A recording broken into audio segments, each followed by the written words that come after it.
Now, this course is centered around helping those who are new to exercise. As such, I'll give you an example of the 4 mesocycles I would lay out for a client of mine who is new to exercise. I won't go into the extensive detail as to the exercise for each phase or the science of the physiological adaptations, so I'll be leaving that for a later video where we can focus on each mesocycle in depth. Let's instead briefly summarize the different cycles and their rep ranges, load type, and rest periods. Also, each mesocycle, with the exception of the burn phase, should complement itself with some form of aerobic activity such as speed walking or running or hiking 1 or 2 times per week. When you're a beginner, it's important to devote the first mesocycle to learning correct form and the development of a higher level of body awareness. The first mesocycle, appropriately called the foundation phase, should only last about 6 weeks and needs to be performed only once. Long-term success will come much more efficiently and with less chance of injury if you devote yourself to this first foundation phase. Now, during the foundations phase, I would have my client perform basic, full-body compound movements like squats or hip hinges, presses, and pulls in high rep ranges and with less weight. The goal is not to exhaust yourself by the end of each set, but instead, you should be able to perform the last repetition with the same attention to good form as your first repetition. You're attempting to build good motor patterns now so you don't have to think about when you load more weight in the future. Think about riding a bicycle. When you first get on a bike, it seems incredibly difficult. However, with time, you develop the motor patterning to the level where you don't have to think about it. You just ride your bike. The motor patterning is what we are trying to accomplish in the foundations phase. However, if you pattern improper form now, it will carry through to the next cycle, creating a greater chance for injury when you load it. In the beginning, it's imperative that you pay attention to practicing good form during the first mesocycle. The great thing is, if you focus on proper form, you'll never have to do this foundation mesocycle ever again. We call the second mesocycle the build phase, as it's heavily focused on building muscle size and increasing strength endurance, a process called muscle hypertrophy. By adding resistance and decreasing repetitions to the same or similar exercises that you're performing in the foundations phase, you cause the need for your body to regenerate muscle to a greater extent than before. Building muscle in this phase is important regardless of your end goal, as more muscle on your frame equates to more energy burned throughout the day and ultimately a lower body fat percentage. So if in the foundations phase you are doing a body weight squat of 15 to 20 repetitions, you can now progress that to a barbell squat. A barbell adds a necessary additional resistance to the squat pattern that fatigues the muscle with a lower number of repetitions. The build mesocycle should last about 6 weeks. You'll perform the exercises with ranges of 10 to 15 repetitions for each set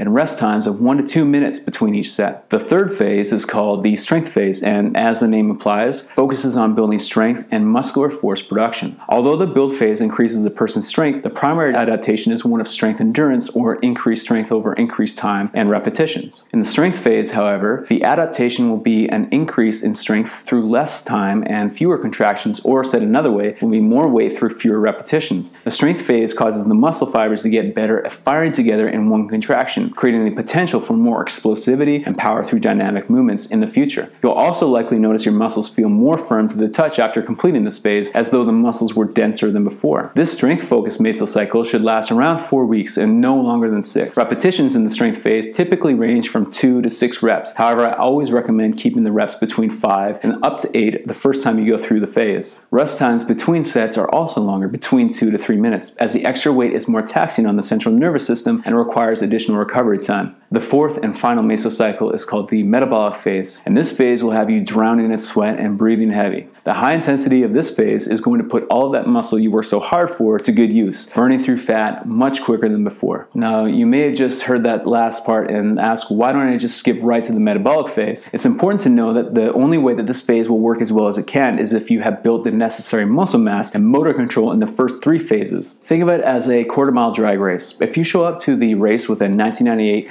3-cylinder Pontiac Firefly, you're likely not going to come in first. And if you continue to run that car down the track 3 or 4 days a week for the next 4 weeks, well, then you're likely going to see your car blow up before the end of the month. If instead you take the time to build up a proper race car, steadily adding high performance engine components and electronics, it will eventually have transformed into a supercar and be ready to compete in the quarter-mile drag race. This metabolic phase will improve your ability to generate speed, performance, and agility at peak levels of performance. The exercises are much more dynamic than the 3 phases before, often utilizing only bodyweight exercises that allow for rapid movement in all planes of motion. Balance, speed, agility, and coordination are all trained through this phase. The metabolic cycle should last no longer than 4 weeks, and repetitions and weight are not critical. Rather, the goal is to push yourself to make it through each set with maximal intensity. Think of it this way: no matter how fit a person is, they will always have a maximum amount of effort they can put forth. During the metabolic phase, it's your responsibility to put that maximum effort that you're currently capable of into the workout. Therefore, the workouts never get easier. You just become more capable of performing more work. Following this final phase is what we call a deload mesocycle. So the deload phase offers your body some much needed time to rest and recover while still keeping you active and not allowing for strength or flexibility and mobility to decrease. During the deload, you will be performing the exercise from the build phase in the same rep range, however, only using between 50 and 60% of the weight. As an example, if you were squatting 100 pounds 12 times during the build phase, you would be squatting 50 pounds 12 times during the deload phase. The reps should be slowed down with heavy focus on proper form. If you followed those 5 mesocycles, you would have over 5 months of training, logically ordered and programmed in advance. By the end of the 5 months, you would have achieved an entirely new body with a potential for losing over 40 pounds of fat, increasing your strength by over 100%, and developing a lean, muscular physique. The great thing about this style of programming is that once you have completed the build, strength, and metabolic cycles, you just go back to the build phase and repeat. Every time you come back to the build phase, you're stronger, more coordinated, and more mobile, allowing for the inclusion of more challenging exercises in your routines. This regular, periodized programming ensures that you're continually progressing, never plateauing. So thanks for joining me on this video. I really appreciate it. If you did get some benefit out of it, I sure appreciate a like. If you know anyone else who would get some benefit out of it, please feel free to share it. In the next video, what we're going to be talking about is the primal movement patterns, the movement patterns that will be universally applied to all of your programming, and the ones that you as a human being should be able to perform without pain or impingement or impairment. All right, well, I look forward to seeing you in that video. See you then.